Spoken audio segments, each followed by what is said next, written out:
Financials looking up. Our reporter Liabo Setho spoke to the CEO, Rob Schutter, on the impact of the results on customers and the outlook for the business as well.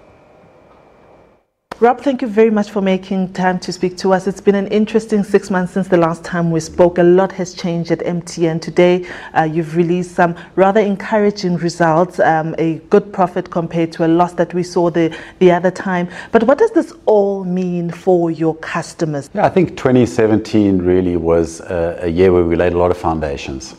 And particularly in MTN South Africa, we spent 11.5 billion rand on the network in South Africa. It's our largest investment program in South Africa in the last 10 years. So a lot of 4G sites, 3G sites, 2G sites. What this means for customers is the network quality improves. So the voice quality is clearer, there's not so many call drops, the data experience is better, both indoor, in the metros, and also deeper into the country.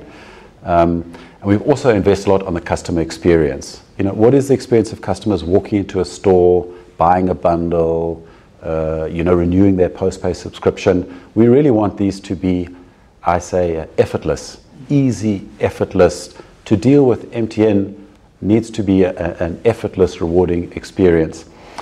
I think going forward, we really want to continue with that. One big focus is around the digital services. So a lot of our customers, they're used to now using the internet on their mobile phones.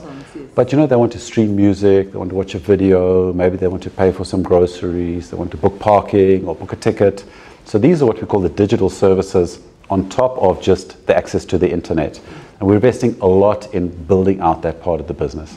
Let's talk about one of the once-off items and also something that may have put a dampener on results that may have been even better than they were, the foreign exchange complications. How do those impact on business specifically? The MTN Group has a slightly strange situation that when the rand is very strong, which normally as South Africans we were very happy about, it means that when we translate back, for example, the naira we make in Nigeria, we get fewer rands.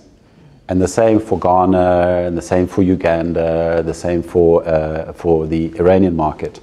So the strong rand helps the South African OpCo, but it often means that we have less rands for foreign currency, so the earnings are lower and the growth rates are lower. And we get translation losses when we have to retranslate these balances. So a lot of this is actually just accounting. Yeah. Because if the exchange rates change in a year's time, then it's a profit instead of a loss. It's just a question of the snapshot at the end of the year. You look at the currencies, you book the entries, maybe it changes a quarter, 2 quarters afterwards. We talked about this 6 months ago when data must fall was at its peak. What have you done as MTN to give your customers good customer experience or data experience, internet experience, and lower data costs? I mean, there's always more work to be done. We looked at our most vulnerable customers, the customers that were just using a few megabytes every month, often not knowing really that they were in the data world, and we dropped all of that pricing down to 29 cents. So that's really pretty much the lowest in the industry. We created a new out-of-bundle tariff that customers can opt in for, also very much lower. And then we created some very cost-effective weekly bundles. So now on an MTN network, you can buy a gigabyte for a week, only 49 rand. So actually the cost of data, and this is particularly important for students. Yeah. They don't have so much disposable income, they need to access the internet for their work, they need a very affordable solution, and I think we've done a lot. Now, there's always more to do. Yeah. The other big thing we've been trying to do is to roll out the data coverage into the farthest corners of the country. South Africa has quite a good coverage of 3G. Yeah. It was already, when we started, around 93%. We want to lift that up to 96, 97%. So everybody has the opportunity to connect to the internet. And then, of course, we need to look at, what's the right handset? Is there, education to explain how it works? And have we got really low entry-level tariffs so everybody can try?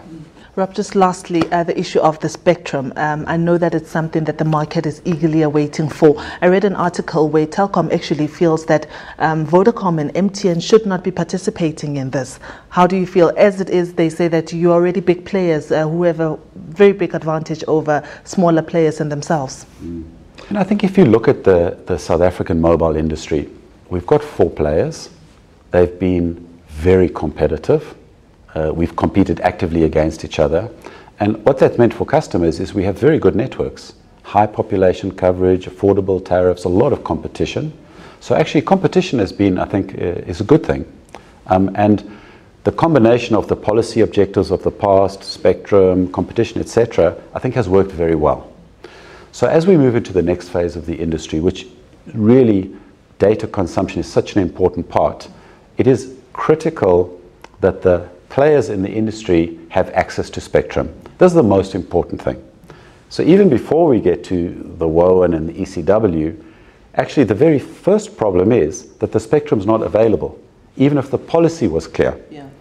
The 700 and 800, the low band spectrum, this is already in use in most of our markets. It's in use across pretty much the whole of Europe and the whole of US. So we lag behind. South Africa is really falling behind now in freeing up the spectrum. Right. So this is what really worries me. You know, once it's freed up, I feel we will get to a reasonable, policy situation. Because I think everybody has similar objectives. Yeah. We want to have deeper networks. We want more people to be connected. We want them to be affordable.